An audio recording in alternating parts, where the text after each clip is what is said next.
Principles of Macroeconomics, Chapter 8, Unemployment, Professor Wagner.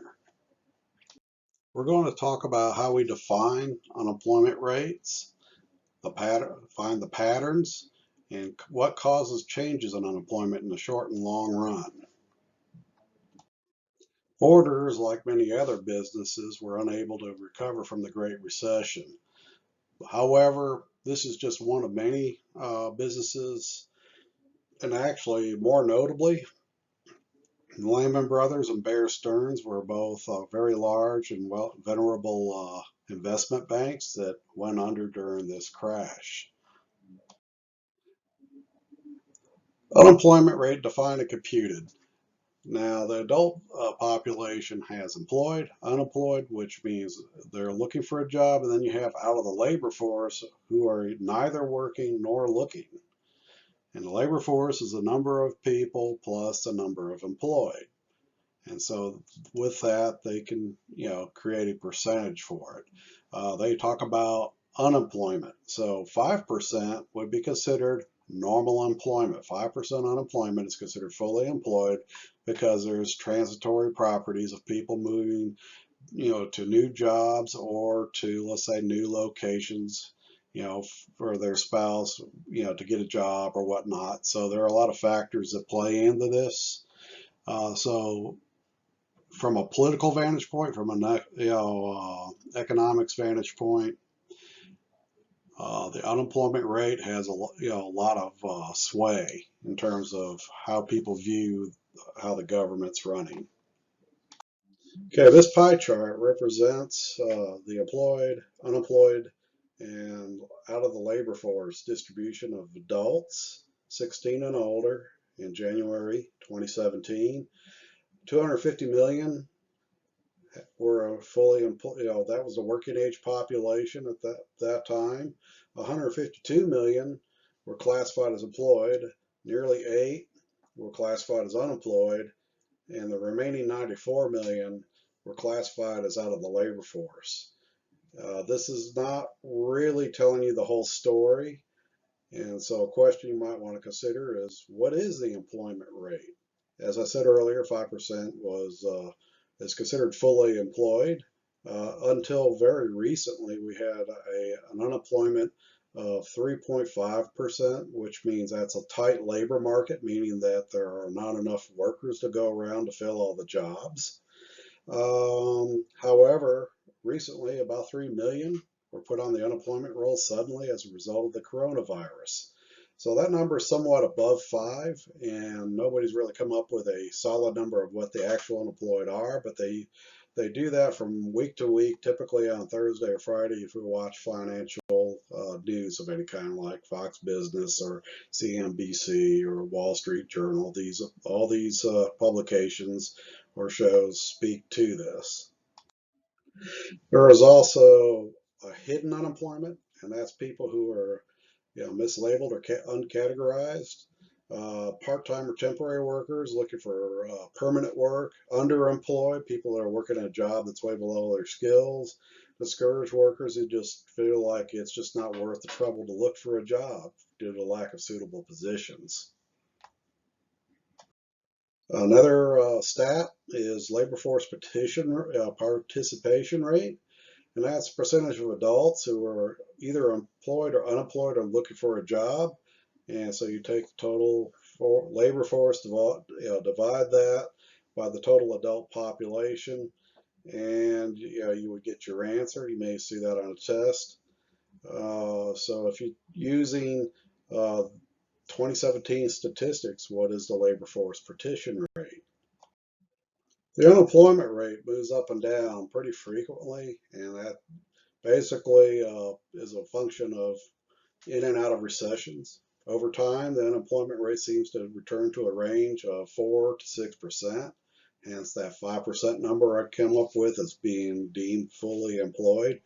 There doesn't really seem to be a long-term trend toward moving generally higher, generally lower. If you look at it, the graph here, you can see that it goes, up during certain periods of time, and then you get very fully employed, like in the 70s here, the 80s, very high unemployment. And then, of course, 2008, 10, it spiked up here to a very high number. They were talking 10%. Many people were saying, well, that's, the reported number, but actually about 20% were unemployed. We can discuss that a little bit more later. In previous times, the unemployment rates for men was lower than women. However, that's changed a great deal. Now they're pretty close, head and head, and actually, the rate has actually been higher for men as more women are graduating college in comparison to the men also going to college. Group rates by age. So you could take a look at the age bands, from 1972 2016. The very young tend to be highly unemployed, namely because they're not after serious jobs. But that becomes lower with age. That's normal. So people taking student jobs and they're working at the Foot Locker or something, some other type of service job. They'll probably only be working part-time. And then, later on when they get out of school or they decide to go to work full time, they'll stay more steadily employed as time progresses. Unemployment rates by group, race, and ethnicity. This plays a role. Typically, the Hispanic and Black communities do not have the same unemployment rates as whites, and you can see that in the graph. And typically, it's about double in the case of Hispanics and maybe even triple in the case of whites. However, that doesn't always stay the same, and hopefully the disparity will close up. And recent data seems to say that that's the case. However, once again, with the current situation as it is with the coronavirus, once again, putting 3 million people on the streets, it's kind of hard to say who was hit the hardest. Although typically in these types of situations, it's the bottom quartile of the socioeconomic demographic that gets hit the hardest. There's international unemployment comparisons, and usually this has a lot to do with the relative stability of governments and their economies. There are different definitions of unemployment, as I mentioned earlier. And the survey tools for measuring unemployment, some people have a better capacity to do data collection than others. So developed countries can, actually accumulate relevant data and enough of it to analyze. Also, they have different labor markets, so it depends on what type of economy that is based in that country. So if it is a low-income country or an agrarian country, that's going to play out a lot different than it would in a developed country. Cyclical unemployment, closely tied to the business cycle. So this is a supply and demand of competitive and flexible labor markets. Unemployment represents something of a puzzle because it doesn't always seem to follow the economy strictly. There seems to be a stickiness. So let's say the economy is running great, but it might take a little bit of time for people to start taking on new employees because employers want to know if any kind of recovery is real before they commit to that. So there is always some kind of lead or lag in terms of the cycle of unemployment with respect to the economy. Unemployment and equilibrium in the labor market. So you can graph this. So you have the wages on the vertical and you have the quantity of labor on the horizontal. And so you have your supply curve and you have your demand curve. Where they intersect is considered the point of equilibrium. So this quantity of workers will be available at that wage.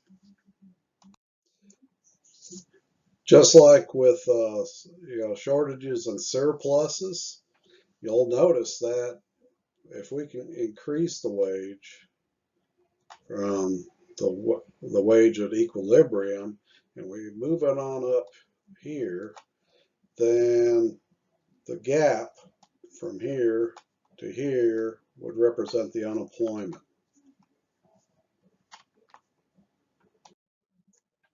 Okay, why wages might be sticky downward. Sticky meaning it doesn't necessarily flow with, dynamically as maybe some of the other economic indicators.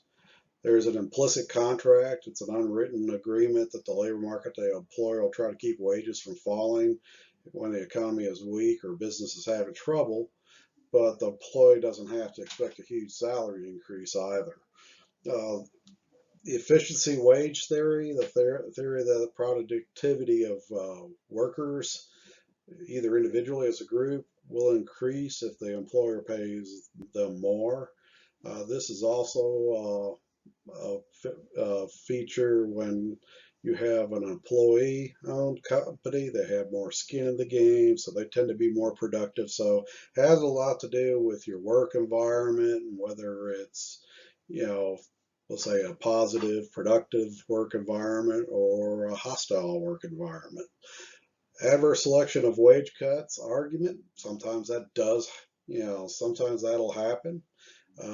Certainly, money goes where it's treated best, so does talent.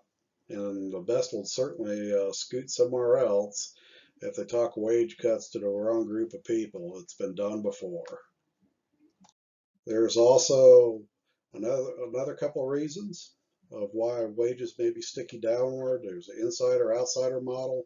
Insiders who know the procedures, and the other workers are outsiders that are recent or prospective hires. The relative wage coordination argument, hard for our economy, workers fight against them. So basically, there are a couple other, there's internal politics like anything else. You may have two people doing the same job, but may be receiving very different checks. That could be based on merit. It could be based on nepotism or favoritism. It could be based on any number of things, but there usually is an internal disparity. And so sometimes it's very difficult to understand, just, how well a given skill set is being paid within an organization. Although we have increasingly more hard data on that through different services that do data analysis on salaries for workers. Okay, in a labor market, okay, you have a rise of demand for labor, wages rise. So it goes from W0 to here, W1, and you'll notice that it will move along the supply curve. So the supply of workers demanded will certainly shift to the right and move up. So where we wanted to do Q0 number of workers, now what we need is Q1. A failing demand on labor and sticky wages and unemployment. Okay, we come up with a little slightly different picture, and this is where we start off with wage 0, and this goes downward to wage 1. And so what happens here is this point here was the old demand curve and the new demand curve. The old demand curve was there. There's at the old wage rate, we want much fewer workers like we do at Q2. However, at the new wage, we would, hire Q1, and of course Q0, pretty much it doesn't exist in this particular case. Rising wage, low unemployment. So where is unemployment in supply and demand? So we're talking about wages going upward again and having the demand curve for workers moving to the right. So whereas at wage 0, we were looking for this quantity of workers. That changes. That's the equilibrium point. That equilibrium point moves up the supply curve to this point here. And that's the new equilibrium with the demand going up. Once again, we have the same picture where you have Q0, that's where we started. You wind up at Q1, Q2. So there is some demand at the original wage, but it's a lot smaller than, let's say, Q1, or, and certainly have fallen a great deal from Q0.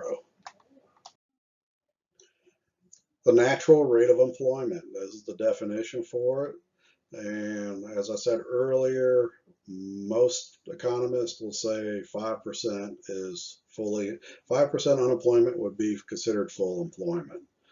There's frictional unemployment that occurs between workers that move between jobs, and then there's structural because it occurs when individuals lack skilled value by employers, or let's just say a robot can do the job better, so we don't need people stacking shelves. Those sorts of things will occur and create structural unemployment due to technology. And so, more specifically, economists consider to be at full employment when the actual unemployment is equal to the natural unemployment rate. And you saw earlier on a previous slide, we were talking between 4 and 6%. And that's why I keep saying 5%. It's somewhere in the middle. If productivity is rising, there will be an increasing demand for labor. So workers become used to the pattern of wage increases. And this is where you see the demand curve shifting to the right or upwards. And so the demand goes up, so the wages go up along with it. And then let's say the productivity suddenly stops increasing. So the expectation of employers and workers for wage increases do not shift immediately. Wages keep on going up as it did before. However, the wages, the number of workers didn't, demand for new workers did not, increase. So at the top wage, wage 4, unemployment exists where the quantity supplied of labor exceeds the quantity demanded.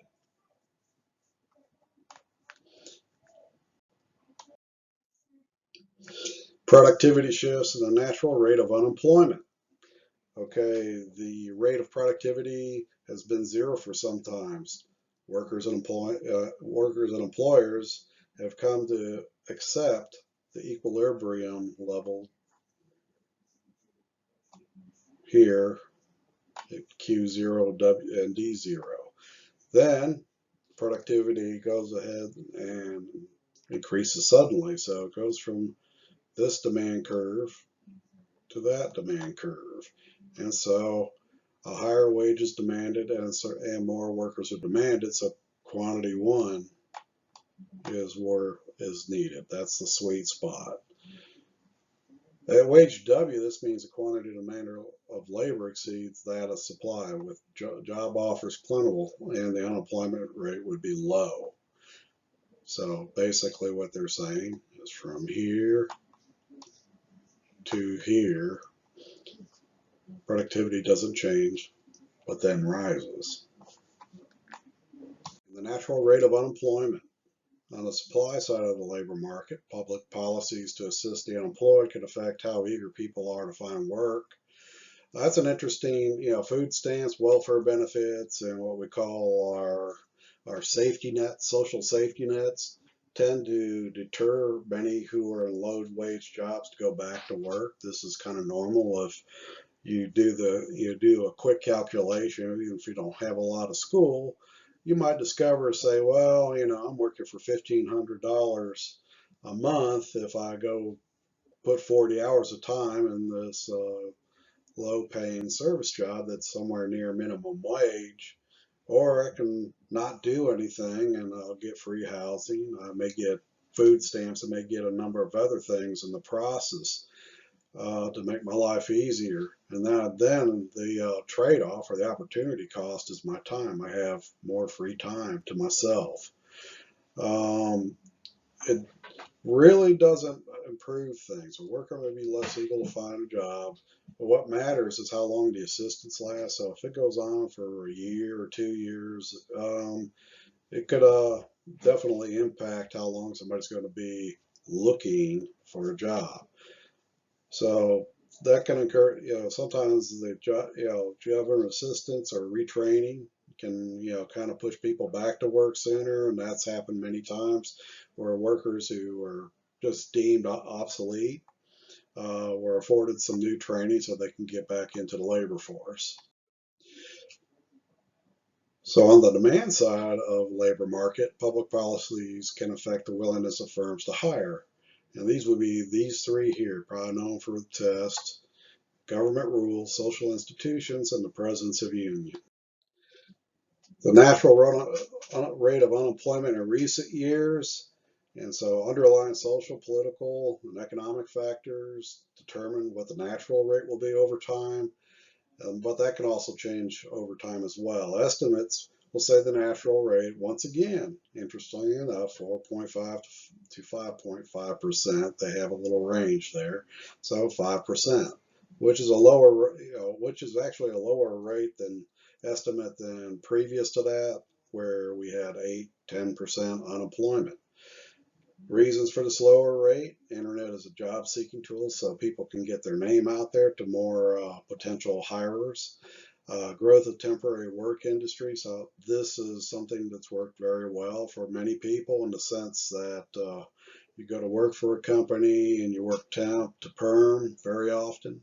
So you find a new job or a new career by just getting yourself out there and getting your hands dirty. And then there's the aging baby boomer generation, which I'm a part of, who will be ducking out of the workforce at some point here soon, provided that everyone's 401ks don't go completely down in the dumper. This concludes Chapter 8.